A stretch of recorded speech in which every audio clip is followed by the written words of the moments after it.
ఒక్కసారి ఈ వీడియో చూడండి. ఎంత బాధాకరం అంటే మాటల్లో చెప్పలేను. ఒకసారి మీరు చూస్తేనే అర్థమవుతుంది. ఒక్కసారి చూడండి, తర్వాత మనం మాట్లాడుకుందాం. ముందుగా రాసే ఉంటాడు ఆపై వాడు, ఈడ ఎవ్వడు లేడు జరగాల్సింది ఆపేవాడు. ఈ వీడియో చూశారు కదండి, ఎంత బాధాకరంగా ఉంది. ప్రతి ప్రభుత్వానికి, అది ఇప్పుడున్న ప్రభుత్వం అయినా సరే, ఇక రాబోయే ప్రభుత్వాలకైనా సరే నేను చెప్పేది ఒకటే.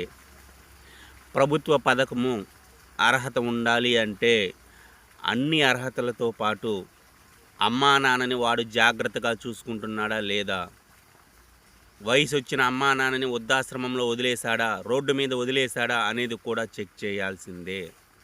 ఒకవేళ అమ్మా నాన్నని వృద్ధాశ్రమంలో వదిలేసిన ఏ వ్యక్తికైనా సరే ప్రభుత్వ పథకాలు కానీ ప్రభుత్వం నుంచి వచ్చే ఏ ప్రయోజనం ఆయనకి చెందకూడదు.